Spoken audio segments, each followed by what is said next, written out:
Good evening and welcome back to Cast with Q. On tonight's program, we're going to be going over the drama surrounding Whoopi Goldberg, new Thing comic book by Walter Mosley, and a little bit more of some alien news or discussion, rather. Stay with us.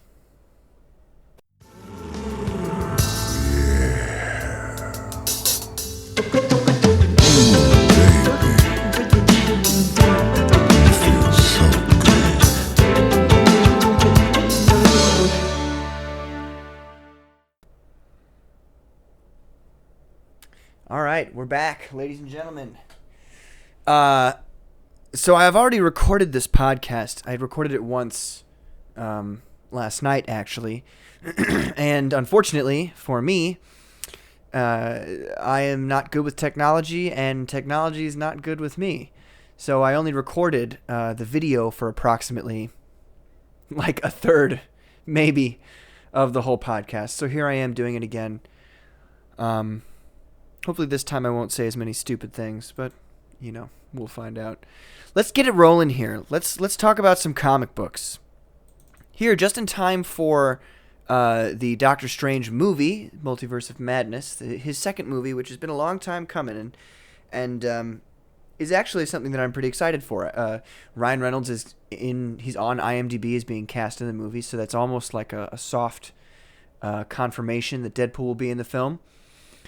And, you know, you talk about multiverse, the hope is that they essentially instantly combine Marvel and Fox properties so that we can finally get, you know, the X-Men and the Fantastic Four in the MCU.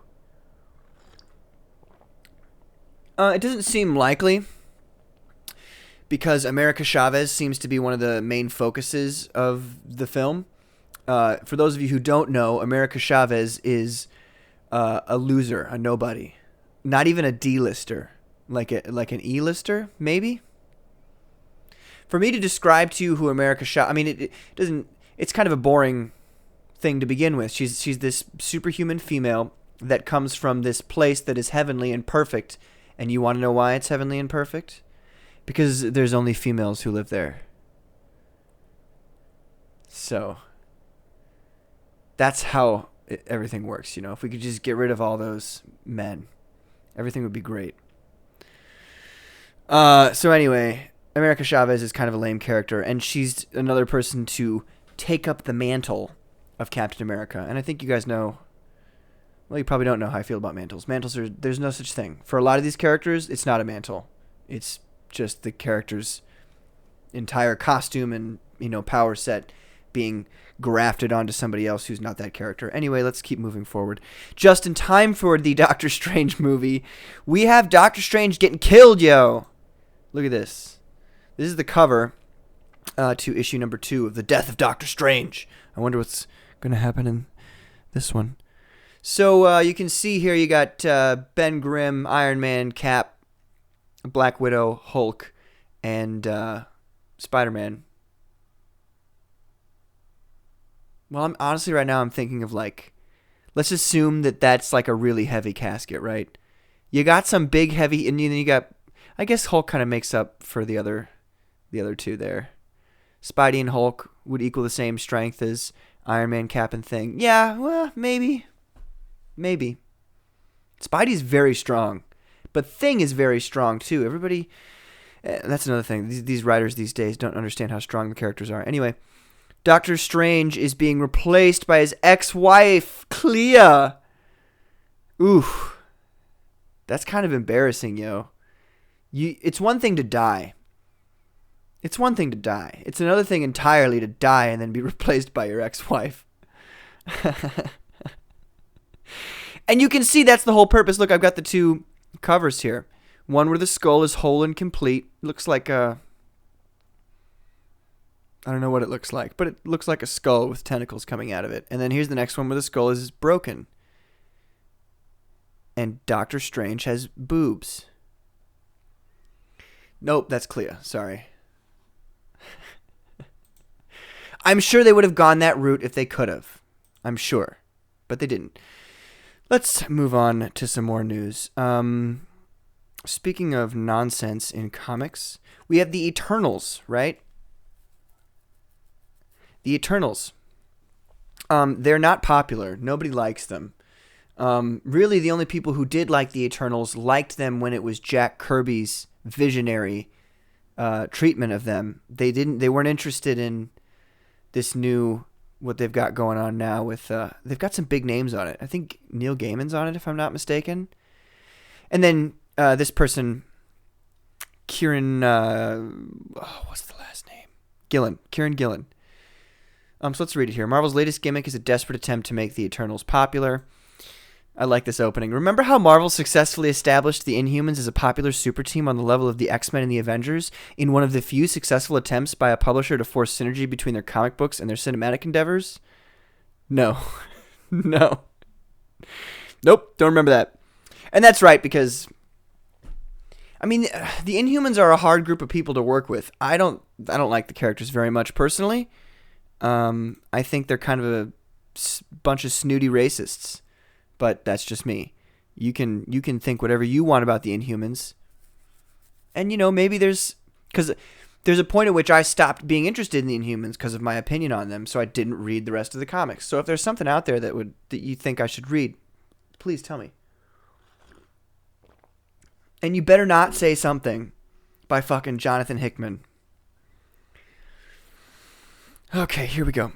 Penned by Kieran Gillen and illustrated by Valerio Schiti, Judgment Day will allegedly see the Avengers, the X-Men, and the Eternals cross over in an intense saga that's destined to take its place among the most impactful events in Marvel Comics history. First of all, don't toot your own horn like that. Don't do that. Now, first of all, you've set yourself up for failure. You're saying right now that this is going to be one of the most impactful things ever, and if it's not, it'll be taken as garbage because you just said it was going to be super impactful. And secondly, it's not going to be super impactful. None of these big events really are. Nothing really changes. And that's why the events are annoying. I'm not annoyed with change in a character. I'm annoyed with how the events pretend like there's this huge, crazy thing. Everybody's got to team up every single year for 6 issues. It's ridiculous. It's ridiculous. The only one that I thought was worthwhile was King in Black. And I'll say I thought it was worthwhile because it was the one that really made the most sense. When I first started reading about it, I was like, I don't like this Planet of the Symbiotes thing. However, they masterfully retconned it into Thor, God of Thunder, and they also did when you're reading Silver Surfer Black, they introduced Null there. And it's like, I mean, they really did a great job of retconning and introducing this character into the mainline continuity, and then also the what's his name, Donny Cates. I don't know, like, people have issues with his political opinions. I don't have Twitter or Instagram, so I won't see a lot of these things unless I hear somebody say it. So I don't know what Donny Cates' opinion is on anything. All I know is that his run of Venom leading up to that and a little bit after that, and then his whole King in Black stuff that he worked on that was him, was great. It was amazing. I really liked Donny Cates' Venom run. I'll be honest. Little weird retcon in it. I don't want to spoil it because it is important to the story, but it was good. And so Donny Cates did a great job with, and it seemed like that was like the natural progression of his Venom story for there to be the King in Black big event storyline, and it would require all the people being there for such a storyline. So that one really made the most sense to me. And Secret Wars, the original, and Civil War, the original. Those to me are the best things Marvel ever did with its giant events like that. So here we have Judgment Day. The X-Men have achieved immortality, and mutants have taken their place as the dominant species on the planet. I'm going to have a video pretty soon here about what my opinion on the X-Men are these days. And that video is going to be called The Brotherhood of Evil X-Men. The Eternals have discovered long-hidden knowledge about their species, including a devastating truth about mankind. Oh, a devastating truth. I wonder what it could be. The Avengers have come into direct conflict. It's going to be something with the Celestials. You know what would be egregious? If they ripped off of Earth X. If they ripped off of Earth X and then were like, the planet Earth has been an embryo for a Celestial. If they do that, I like Earth X a lot. It's really great. Blah-de-blah. The Avengers are in it. Of the story, Gillen told Marvel there's a classic metaphor to describe the Marvel Universe. A toy box which creators take toys out of, play with, and put back. I get it, but it's never quite how I've seen it. I think play in another way. I think of Music Shop. All these instruments with their different qualities suggesting different songs, different stories, he said. For all the Marvel instruments I've played, I've never written an event. Writing an event is something different.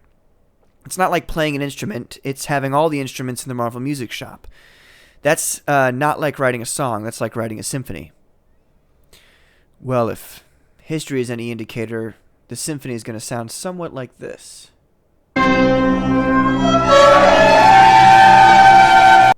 So, he added, I looked at everything in Eternals and Immortal X-Men and everything else all the X and the Avengers writers have done and thought. Yeah, this is an event. In fact, an event the only way to do justice to this. In fact, an event is the only way to do justice to this. To what? The devastating truth! Why? The Beach Boys' Brian Wilson described the music he was reaching for as teenage symphonies to God. I think that's what the best Marvel events aspire to be, and it's what we're aspiring to here, concluded Gillen. I want the scale, I want the heartbreak. I want a book that wears its heart on its sleeve, and even as it puts a fist in your face. I want something Wagnerian in its volume, as emotional as God only knows. Don't talk about it then. Don't talk about it like that. Just let it breathe and be its own art piece and see what happens. But when you're setting yourself up like this, man... Given the fact that this series is launching following the widely panned Marvel Cinematic Universe debut of the Eternals, one wonders which chain of events led to its conception. Did Marvel decide to pull out the big guns in order to promote the niche Jack Kirby team prior to release? If so, Judgment Day's publication could be seen as previously developed, contractually released upon a bet from Marvel that didn't quite pan out, echoing the, no pun intended, fallout of Inhumanity and the failed Inhuman push that has since seen the period's premier creation, Kamala Khan, ditch her Terrigen background in her transition to live action. Of course. Because nobody gave a single shit about the Inhumans. And it's not because they're entirely uncool. I have my opinion about them, but I know people really like the Inhumans. There's a reason that they're recurring characters. As per Marvel, the story will begin this year's free comic book day release. Blah-de-blah. Judgment Day can be followed in the pages of...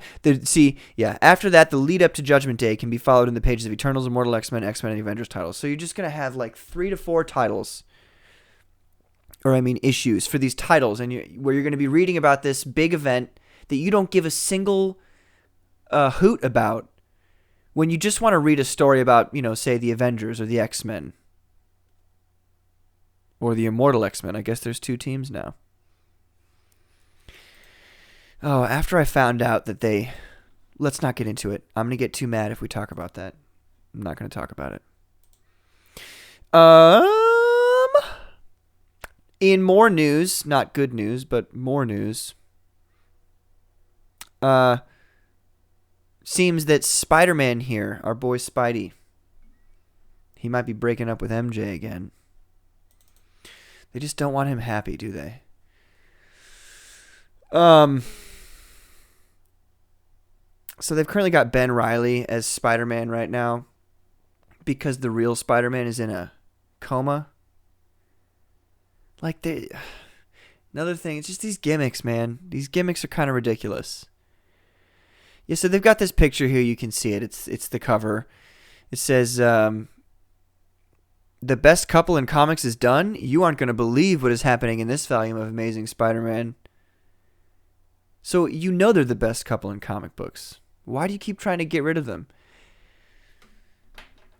I had this sneaking suspicion that Mary Jane's going to be bisexual. I'm just saying, if you were gonna aim at a Spider-Man character, that's who you're going to aim at. I'm just saying. See, I was a big fan of when McFarlane was Todd McFarlane was doing the illustrations for Spider-Man, and it was Michelini. I'm so bad about this. It's right here. I'm an idiot. David Michelini and Todd McFarlane. I like this run a lot. Geez. And I'll say I like it because it addresses the marriage of Peter and MJ. Like they're not just married and then everything's happy-go-lucky anymore. Like, Mary Jane's a supermodel, so she's trying to bring in the dough that way. Peter's a photographer, but you know Peter. He's always got his money issues. So there's even that friction of like she's bringing in the money and he's not feeling too good about himself for not being a man and bringing money home to the family. You know what I'm saying? For not contributing. There's all these things, and then she loses her job, and then suddenly he's got this great job, and there's that power dynamic. I say power dynamic. I hate that. These power dynamics in relationships. You've got the wrong kind of relationship going on. The way their situations change, and that they have to deal with those different situations, and with the heartache and the trouble and the issues, and they have to work through it together as a married couple. I love it. I really do. All right. So yeah, they're going to get rid of him again. It's a travesty. Leave the Spider-Man and the MJ alone. Stop messing with the Spidey and MJ. Come on. Next we have... I don't usually talk about DC, but... I mean, we all saw this coming, didn't we? This is coming out of the Washington Times, which is reporting on an article from Bounding Into Comics. So this is technically coming out of Bounding Into Comic Books. Superman, son of Kal-El, failed to crack the top 50 for the number of units sold, only 5 issues into its new run. This represents an unprecedented sales flop for the Man of Steel, John F. Trent says. That's right, the flagship Superman book at DC Comics is not on a top 50 comic books by units chart, only 5 issues in. So here's I'm showing you here the numbers here. I mean, we all saw this coming. The moment that you showed us a picture of Superman, Superboy really is what he is, holding up a sign to stop global warming when he's got freeze breath and there's a giant monster trying to kill everybody in the background and he's more concerned with the sign. The moment I saw that, I was like, oh my, like, this is real? Is this, it looked like fanfic art, to be honest with you. It does, it looks like fanfic. Doesn't look like real comic books. You know what real comic books looks like? I could just pull out Kirby. Look at it! No, I'm not going to do that to you. Look, I'll show a picture of... Let's do a picture from Earth X. All right, see, that's a real comic book. Now let's do that Superman picture. Yeah, not a real comic book. Not a real comic book. Let's check on I'm going to check on this camera to make sure it's working. It is. Okay. So yeah, Superman is not doing well at all. A lot of other people have talked about this, and they've talked more at length and with more knowledge about Superman than I have. So I'm not going to talk about it that much. Just that Superman's gay.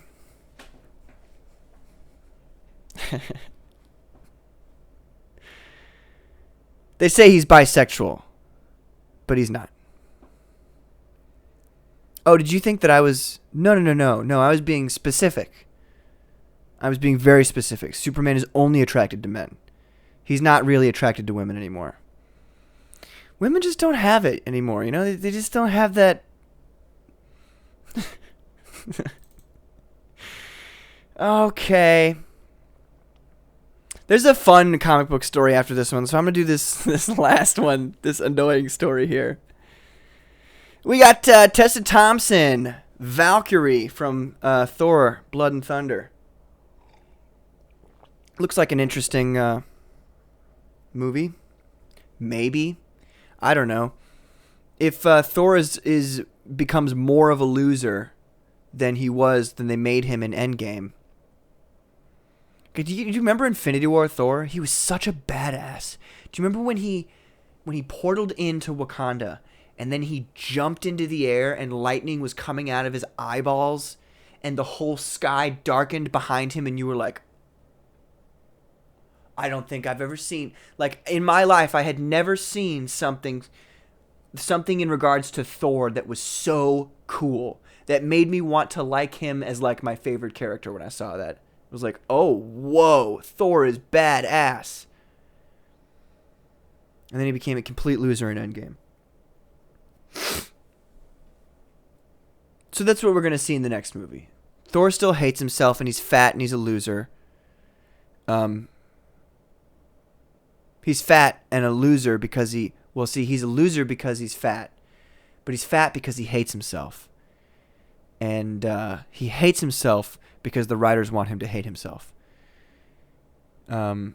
Thor had killed thousands and thousands and thousands of people before he decapitated Thanos. And Thanos was one opponent that he really wanted to decapitate. Whatever. Anyway, Thompson says she was asked about how she felt being the MCU's first openly LGBTQ, despite not actually being the first one. I don't know what that means, but we're going to continue. It's totally exciting. We talk so much about representation, and obviously, in terms of the LGBTQIA community, there's still so much work to be done. But if you look at the comics in the canon, there are so many queer characters. So, no, you're wrong. In the past 10 to 15 years, there's been canon that Marvel has been pumping out in order to do this, in order to put them into films. That's the reason that characters like Sam Wilson, Captain America exist, which is a demotion, by the way. That's the reason he exists. Why Riri Williams exists. That's the reason why. Calm down. There's a lot of characters that they're pushing these days that nobody gives a shit about. Because they're not the characters we grew up reading. They're not the characters we grew up loving. And they're not characters that when they were written in their stories, the stories were written with love. That's not what we're talking about here. These people don't make their art and write it with love. They say that they do. They say that that's what they're about, love and unity and peace. But they're not about that. They're about submission and conformity. They write everything with an underlying sense of anger. They're angry about something that somebody else has done to them, and so they're going to write a comic book and use that as a vehicle to carry their emotion to other people. And so then, because before the argument was, well, don't put this stupid character in there because it's not canon, it's not part of the comic books. They've said, okay, well, we're going to sidestep that issue. We're going to legitimize these characters by writing them into these comic books so that they're canon. And then we can use them to replace our actually popular characters, because our actually popular characters, they don't fall in line with the ideology that we're trying to force people to believe in.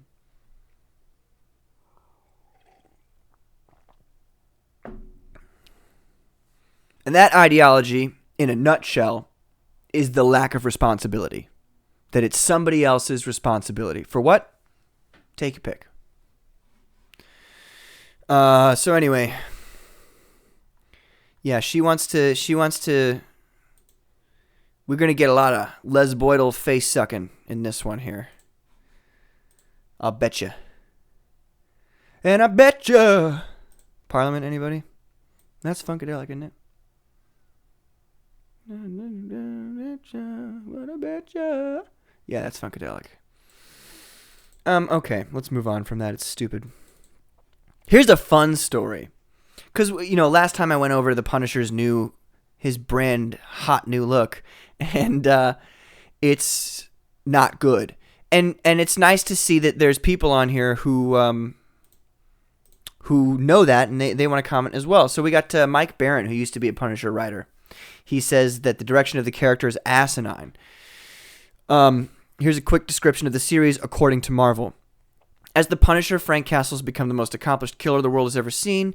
After a shocking secret, it's always about shocking, devastating secrets, shocking secret, pushes him to become, and it's always some stupid retcon too. They're gonna have some panels where they try to make it look like it's like 60s or 70s. They're gonna, with the and they're gonna have the old-fashioned, color scheme going on, maybe some pastel colors on there, and they're gonna say, this happened in the 90s. This happened way back then.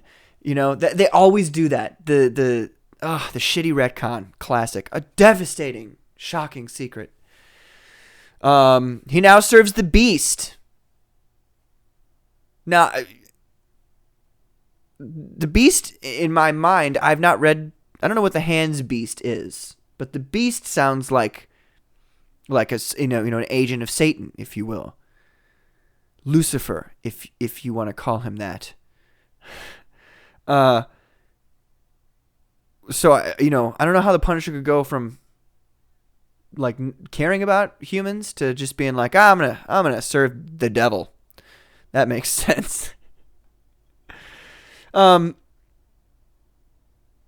So the guy who's writing it now, he says, after writing The Punisher over the years, I've always been fascinated by the character of Frank Castle. What moments made him the Punisher even before that fateful day in the park? And how far will he go to win the war that has consumed his life? Spoiler, as far as it damn well takes. The story is the destined next step in the dark and tragic evolution of Frank Castle, from troubled kid to heroic soldier to revenge-driven vigilante, to the duly anointed king of killers. Believe me when I say I am as excited about this story as anything I've ever written for Marvel. Well, of course you're excited. You're getting paid money, yo, to write comic books. It doesn't get more exciting than that. What you want is for us to be excited. Speaking to bounding into comics, Mike Barron describes this new direction as asinine. He adds the Punisher functions best as a loner in the real world without secret societies, superheroes, science fiction, fifth dimensions, or robots. As for the change in the Punisher's logo, Barron says, and the logo, why mess with success? I concur. Barry would also address Jerry Conway's claim that the iconic Punisher logo is a symbol of quote-unquote lawless police oppression. He told Bounding Into Comics, I don't know why he would say that. Frank stands for justice. Of course, he delivers justice outside the laws, but at least during the 80s and 90s when Chuck and I were writing him, he only punished the guilty. We've seen the results of the defund the police movement. Crime has skyrocketed in every blue city that has defunded the police, Barron asserted. Cops and the military who adopt the Punisher symbol do so because they understand it means standing up for those who can't stand up for themselves. Barron would also tell Bounding Into Comics what is at the core of the Punisher's character and what drives him. He explained, Frank is an obsessed, guilt-ridden Catholic. He holds himself responsible for the death of his family, but he's not so self-absorbed to wallow in guilt for the rest of his life. He takes action to ensure what happened to him won't happen to others. Once he gets started, he realizes why stop there. Society's rife with criminals who escape punishment.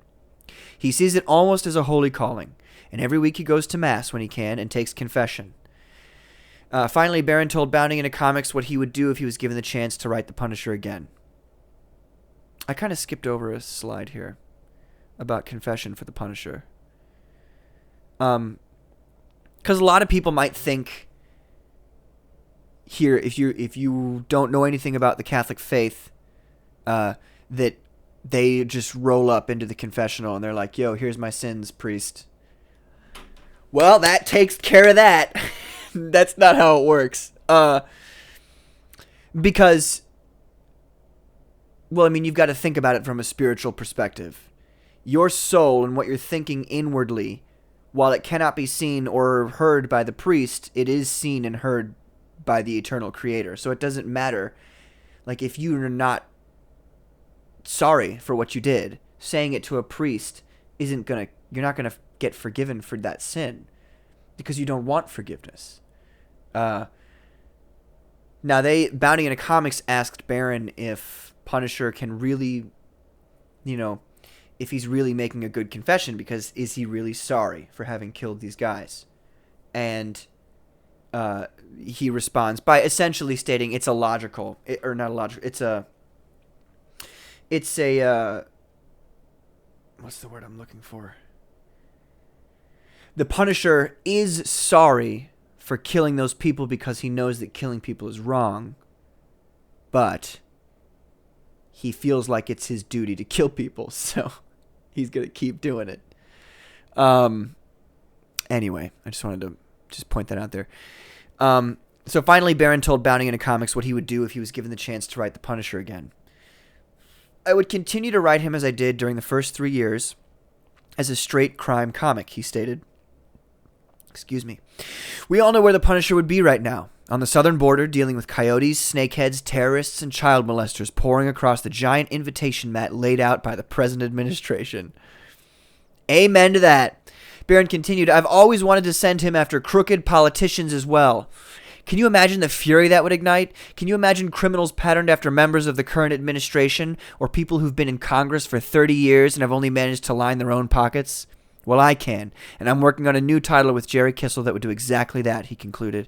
And, Mr. Barron, I had not heard of you before I read this article. I've not read your run on Punisher, but now I'm going to, after I get it. Third market, secondary market, whatever. And I'm going to buy whatever you happen to release with Jerry Kissel.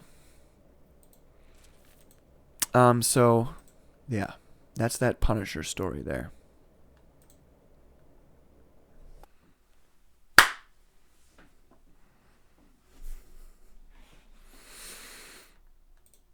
Okay, so let's go on to something else here, shall we?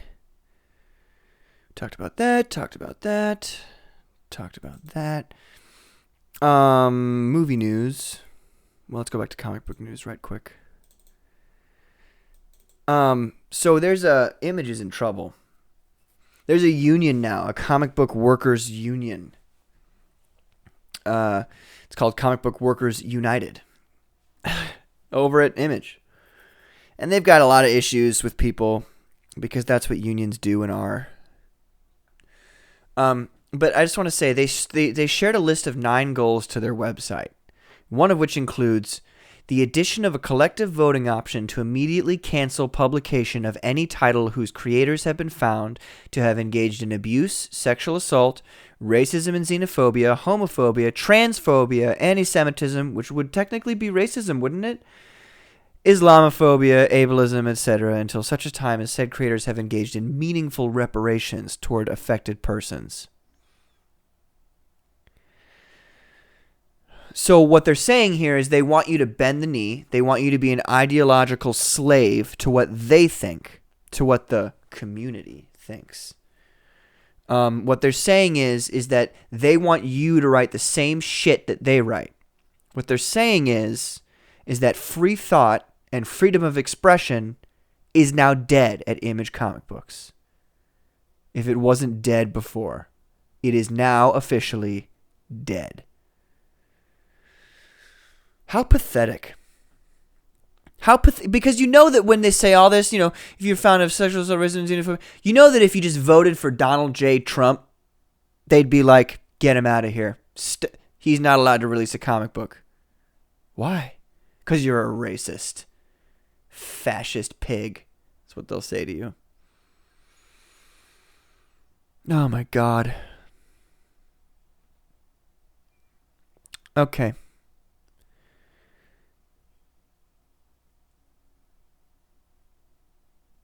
Oh my God. Okay, I can't keep reading this shit. It's so annoying. So yeah, there's a comic book union, and if it comes near you, fight it off with a stick. Because they're the worst. The worst. Let's talk about this story. So recently, something really great happened. Well, something horrible happened that led to something really great happening.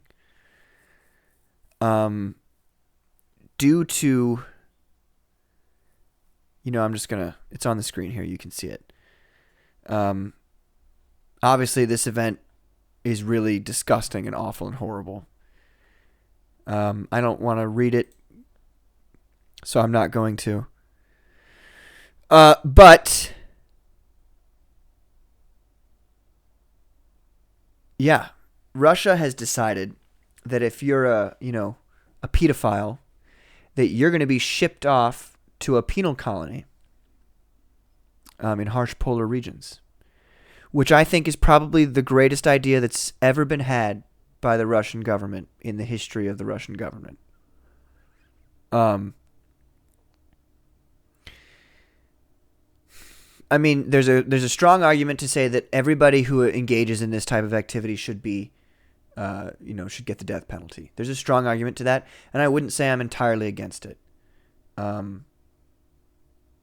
I wouldn't say I'm entirely for it, though, and here's the reason why. Because I believe, personally, that if you are already in a position of power over another human person, say they're in prison and you put them in prison, and they're prevented from, we're talking about a criminal here, somebody who's engaged in these types of activities, they're prevented from engaging with any of the rest of society or approaching the rest of society, then you don't have a right to kill them.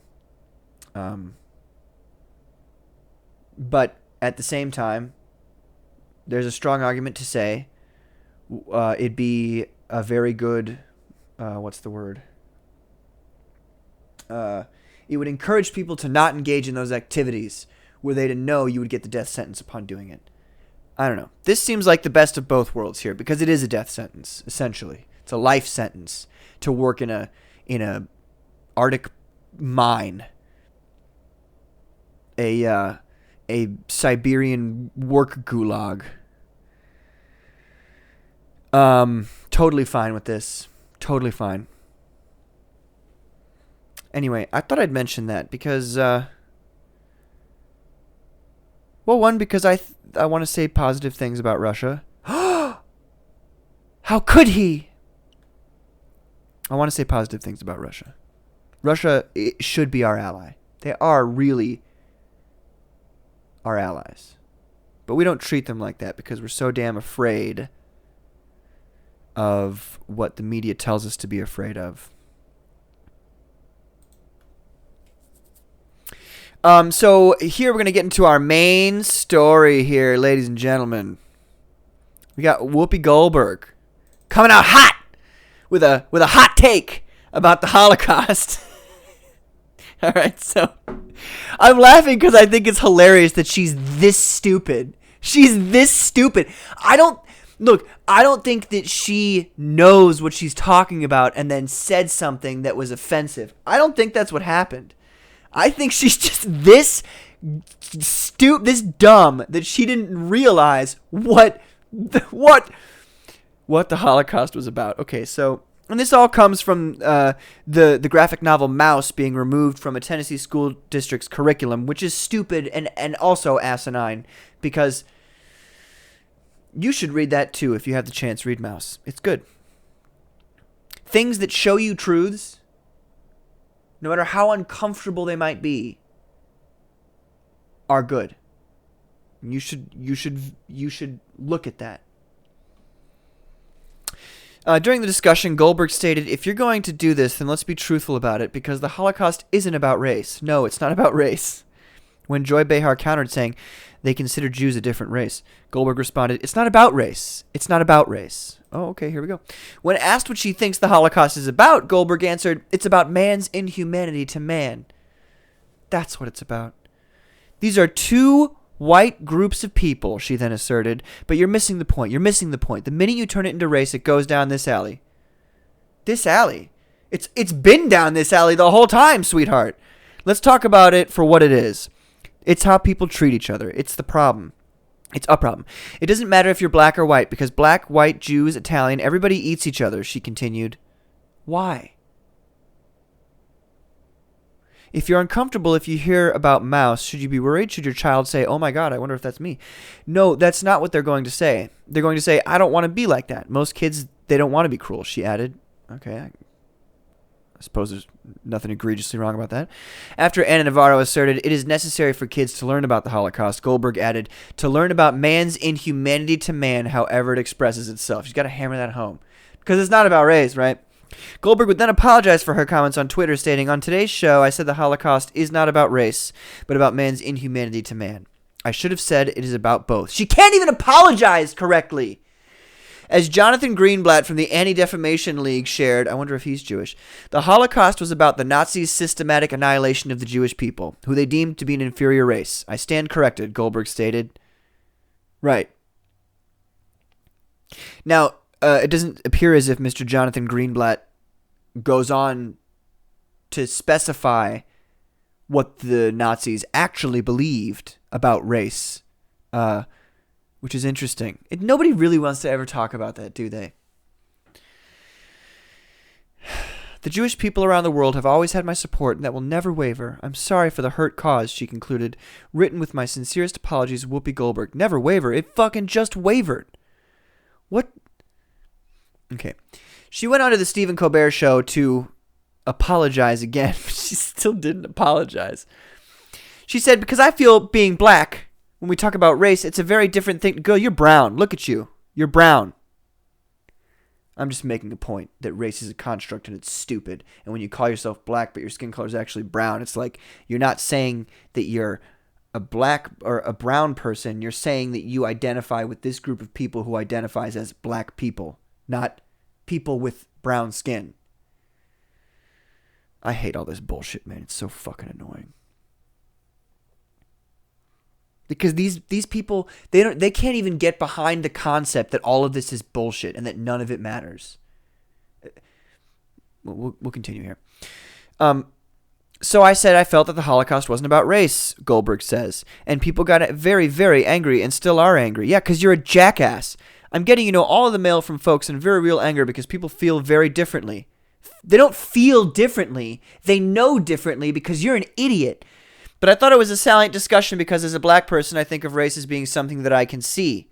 No, as a racist, you think that race is something that you can see. So I see you and I know what race you are, she says. That's how she thinks of people. She looks at you and she sees the color of your skin and she goes, that's this kind of person in my head. That's this kind of person in my head. She looks at, this is what all these people do. That's the first thing they do. They talk about how they want to live in a world without racism, and yet the first thing they do is look at you and decide what race you are. Golly fuck. And the discussion was about how I felt about that. I felt that it was really more about man's inhumanity to man, how people can be horrible to people, and we're seeing it manifest itself these days, she said. Yes, from your side. Colbert would then chime in claiming whiteness is a construct created by colonial powers during the beginning of colonial imperialist era in order to exploit other people and that they could apply it to all different kinds of people, that idea of race. And the American experience tends to be based off of skin. And he's not entirely wrong. He's not entirely wrong. The problem with slavery at that time was that there were all these pesky Christians with their pesky morals saying things like, maybe all humans are the same. And then you had that put in an entire document that was giving life to an entire country, our country. And you're like, this is awkward. It says here that all men are created equal. And it says here in the Bible that I should treat everybody well, like myself. Well, what we'll do, and this is what they did, is they created the concept of race, black and white. And they said, well, the black man isn't really fully a man, right? So we can have him as a slave, right? That's what they did. He's not wrong. That's what they did. So the fact that we're still clinging to this, forget about the fact that it's illogical and that the concept of race itself makes no sense. I mean, by a scientific definition of a species, if a male and a female of that species can engage in sexual intercourse and have viable offspring, they're the same species. It doesn't matter. It doesn't matter at all. And it doesn't make any sense at all. But these people cling to it. They cling to this concept of race because it gives them something with which they can grasp for power, whether it be clout on Twitter or Instagram or whatever bullshit social media you're on while you're not being really social with real human beings around you. And they use it to get positions on TV shows and all number of things. If you spout this rhetoric, you get rewarded by the machine. She continues, yes, and so that is what race means to me. When you talk about being a racist, I was saying you can't call this racism. This was evil. This wasn't based on the skin. You couldn't tell who was Jewish. They had to delve deeply to figure it out. Yeah, now you're catching on. Now you're catching on. The Nazis, they didn't care what skin color you were. They cared about a whole bunch of other things. Let's continue. More things than just skin color. I mean, that didn't help you. But Colbert would then ask if Goldberg now realizes that the Nazis saw it as race. She responded, well, see, this is what's interesting to me because the Nazis lied. It wasn't. They had issues with ethnicity, not with race, because most of the Nazis were white people, and most of the people they were attacking were white people. What's the difference between ethnicity and race? What's the difference? You've got Germans, and you've got Germans. What? She went on, so to me, I'm thinking, how can you say it's about race if you're fighting each other? It's all really began when I said, how will we explain to children what happened in Nazi Germany? I said this wasn't racial. This is about white on white. And everybody said, no, it was racial. And so that's what this all came from. So this is the problem here. And it's funny that she says, how will we explain to children what happened in Nazi Germany? Well, I sure as shit hope that you're not doing the explaining. I really hope that, because you obviously don't know shit about this entire subject. Do you know what the Nazis believed? Why they tried to exterminate the Jews? Do you think that it was just going to all stop with that? Like, had the Germans been allowed to continue? I should say the Nazis. People get offended at that. They were Germans. They were Aryans, too. Let's not forget that. Had these fascists been allowed to continue, do you think they would have stopped with the Jews? They would have just been like, all right, well, we got rid of that lesser group of people. I guess we're good to go now, right? No. Because these people believed with a religious fervor that the only way for the evolution of man spiritually, mentally, and physically was for them to wipe from the planet all of the lesser forms of humanity so that the Ubermensch, the Superman, could be born onto the planet. That man could evolve into the Superman. They believed they had to get rid of every lesser person to do that. And every lesser person in their eyes counted as anyone who wasn't perfectly Aryan. Everyone. And this bitch thinks it's not about race. No, it's much worse. Anyway, we have actress, MMA star, and babe extraordinary Gina Carano. She had a little bit to say over this on Twitter. Gina says, I want to send blessings and love out to the Jewish community. Heart. When I was being smeared, canceled, and misunderstood, it was a Jewish man at Ben Shapiro who reached out and asked if I'd like to talk about it. Maybe at Whoopi Goldberg could talk to Ben.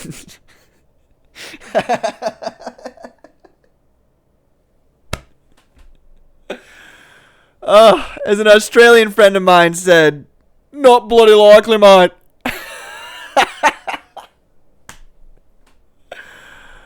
Oh my gosh. So, Ben Shapiro had a bit to say, too, on his Twitter.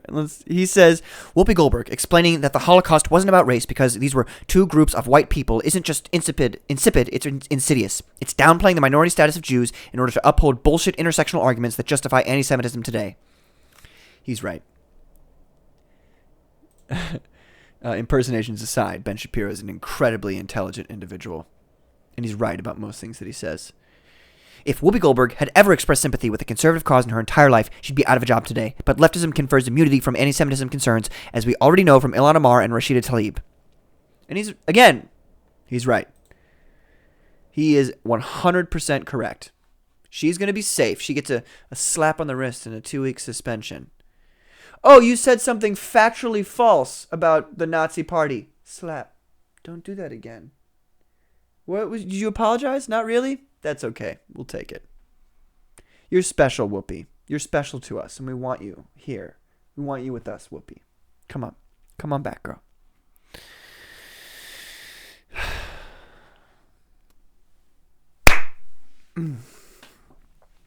So I went to the comic book shop the other day, and the guy in there was like, "Hey man, can you put a mask on?" And I was like, "Why? I've done it before. I have. I've gone in there and I put the mask on." But this time I was like, "Why? Like, why am I doing this?" Because that's policy. And I was like, "Oh, well, can I speak to your manager then?" And this other guy with a ponytail turned around. "That's me." And I was like, "So yeah, what's the deal with this mask policy? Like, why are we doing this?" And I swear to you, his first answer to me wasn't an explanation or "I'm sorry, it's part of the policy." No. His first thing that he said to me was, "Well, you can shop somewhere else if you'd like." It's like, you might as well take a broom and swat me on the ass to get me running out. I mean, come on. So I says to him, I'm trying to support this LGS here. I'm trying to support you guys. Like, it's twice as much money for me to buy from you. Usually it takes twice as much time for you to order and get something here that I request through you guys. Like, it doesn't serve me any purpose to give you my money that I work hard to earn. Like, I work kind of hard. No, I do work hard. But I'm not dying from gut rot. So then I hear a voice off to the side. And this voice says, "Well, the CDC said that masks don't work." And I'm like, "That's actually correct." And I turn over and look, lo and behold, if it wasn't a bespectacled turquoise-haired lady. I knew she was going to have turquoise hair. I could feel it in my bones. Somebody interjecting and talking about the fucking CDC. I knew it in my bones. So I turn over and I'm like, "Yeah, you're right. So why are we wearing this?" And she goes, swear to you, she goes, "Well, the CDC came out with a report recently that said the vaccine doesn't prevent you from carrying the virus." And I'm like, "Right. So if none of it works, then why do I have to wear this?" And she starts talking about the CDC's thing on the masks again. And I'm like, "Yeah, I think you're missing the point here. Can I get my polls?" And so I got my polls.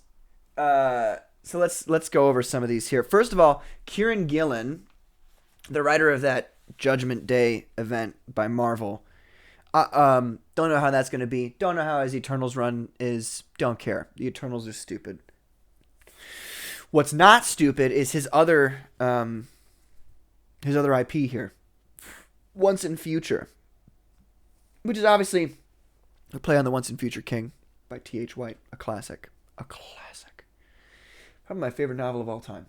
But Once and Future, this comic book. I mean, this art is, you can see here, the art is fantastic. The story is, it's not gripping, but I don't really read this for the story per se. I kind of read it more for what new mythological creature or being he's going to introduce within these pages, with just really beautiful design, amazing designs, amazing colors. You got Dan Mora and Tamara Bonvillain on it as well. I would highly recommend Once and Future if you guys have the opportunity to pick up some of those, because I started looking into non-Big Two comics maybe like 2 years ago, a year and a half, 2 years ago, and that's one of my it's one I pull, so I would recommend it. When I was there, though, I also got and because they shipped it into me because it wasn't there when I first went the other day. The Thing, #1, by Walter Mosley. And Tom Riley does the art, and Jordi Belair does the colors, if I'm not mistaken. That's right. The art is okay. Not my cup of tea. It'd be good for certain characters. I'm not a big fan of it personally. I don't know. It just seems a little empty, I guess is the way I would put it. It seems a little empty to me.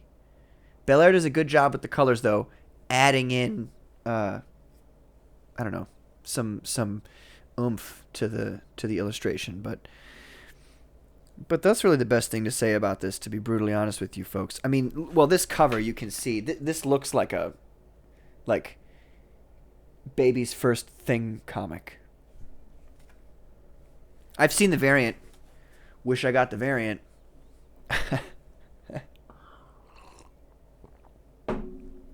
I keep pushing it off because it's so annoying, folks. Walter Mosley, so let's talk about Walter Mosley, shall we? This is a guy who writes a lot of detective novels. He writes his novels and he predominantly sets them in the 50s and the 60s, where there's a lot of segregation and racism bullshit going on, so that he can continue to milk that cow. As far as I can tell, this feller Walter Mosley is obsessed with race. He is absolutely obsessed with it. It's put into every single thing that he works on and everything that he does. And he's gotten awards for it, and so, you know, he's paid his dues to the woke crowd, and he's gotten his payment in return. And apparently the man got gifted with writing The Thing, even though he doesn't have a single comic book to his name. Not a single comic book credit. But they just throw this guy onto one of the most beloved characters of all time's solo run here. John Byrne would be rolling around in his grave right now. This just in, John Byrne is he's still alive. Whoops. No, I'm just kidding. I love John Byrne. Thing doesn't act like Thing, doesn't talk like Thing. He's just a sourpuss the whole issue, because that's how people who don't know how to write the Thing write the Thing. They've read a few issues where he's down because he's a monster, you know? And so they're like, this is the whole character. Well, you obviously didn't read anything else. The Thing is so much more than that. So much more. But they don't know that. They don't know any of it. So, through a series of events that can only be described as laughably ridiculous, the Thing gets pepper sprayed in the eyes, and his first response is to swat to his right. He gets pepper sprayed in the eyes, and he goes like this. Bam! Because that's what you do when you get pepper sprayed. You instantly start flailing about, trying to punch the nearest thing to your right. And so he throws a car across the street, and then Alicia's like, after that one thing, right? Alicia's like, I think we need to take some time. Actually, I'm going to do her voice from the 90s. Benjamin, I think we need to take some time. She was kind of British in that show. Which makes no sense. Doesn't make any sense at all. So now the Thing is conveniently single for this issue, which is so stupid. That the guy couldn't, because he literally goes, he talks about this story as if it happened a long time ago, years ago, he says, in Brooklyn, New York. Well, then why didn't you choose a year where he wasn't dating Alicia? It's right in front of you, the answer to your question. You just don't put him in a year where he's dating Alicia. Have it, you know, it's Elijah dating Johnny right now. Okay. He can't. He doesn't. So anyway, he says that this happened years ago, but there's cell phones and shit in here. So you know that's bullshit. He's just lazy. Just lazy writing. The Thing gets a red letter. All of the other letters are white on his table. I'm sorry, I'm being picky. He gets a red letter, and literally inside of the letter is a dating fairy. A dating fairy. A dating fairy. Right? So the Thing is just, he doesn't bat an eye at this. He's not remotely concerned that an entity has entered the Baxter building without the sensors going off and, the security. And he's not concerned about that at all. No.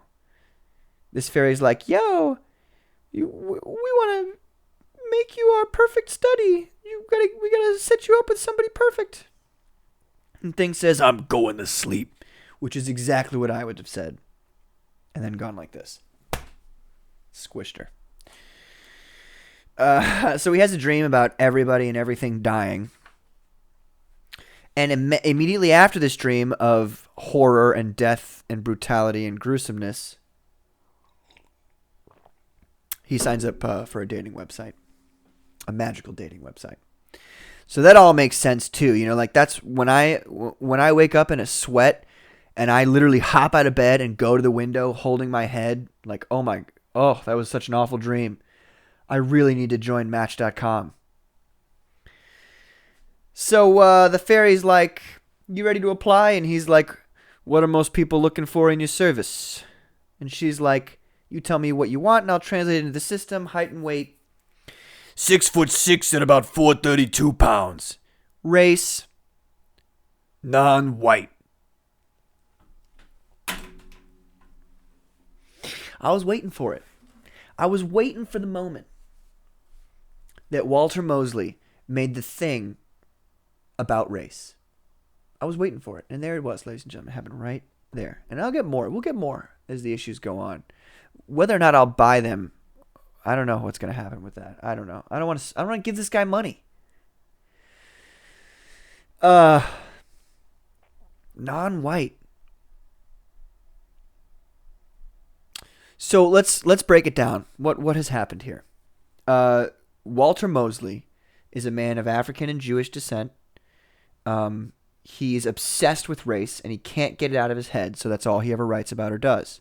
Walter Mosley gets rewarded by the woke overlords that be, and gifted with a run on The Thing, which, of course, has to be written by a Jewish man or somebody with Jewish descent, because, otherwise, if you had just some random guy write, that's racist. That's John Byrne.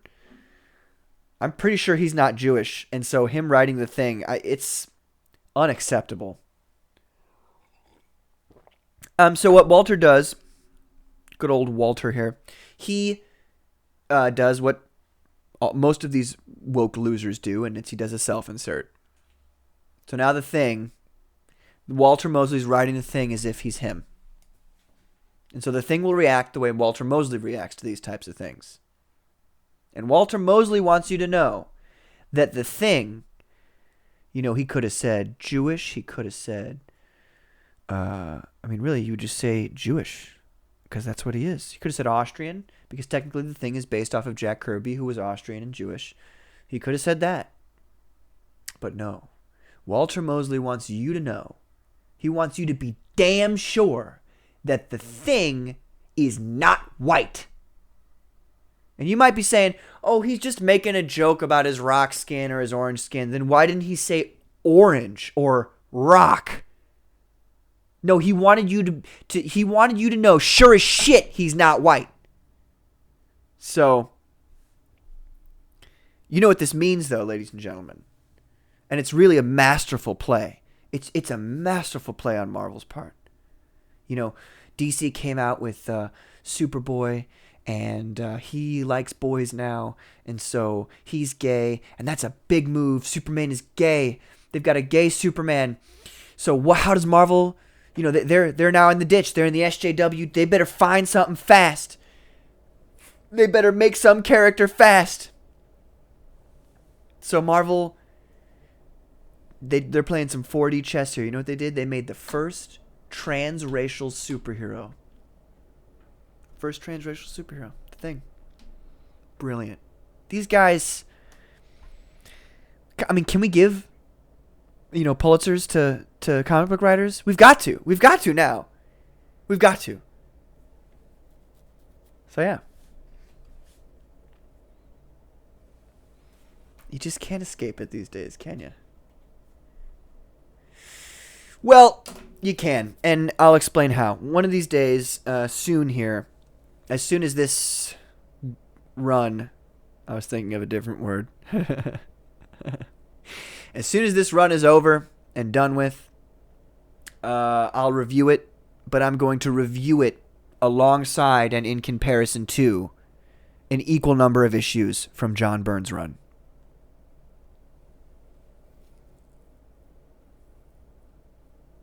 And, you know, as you can probably imagine, one of John Byrne, like, I literally read an issue yesterday. One of those issues says more than all three of these ones that have been released so far. It says more of value. It's more interesting. The art is better. So, yeah. I think that'll do it for me for tonight. Yeah. Yeah, I think we're going to... Yeah. That ought to do it. I've ranted and raved my way through about an hour here. So... Okay, well, hey, I hope you guys enjoyed that. I hope you enjoy my pain as I read through these terrible, awful things that are happening to the things that my most beloved characters. I hope you enjoy it. If you do, like, subscribe, share, do all that stuff. I think sharing is the most important to me. Because sharing is... it's caring. Anyway... Have a great night.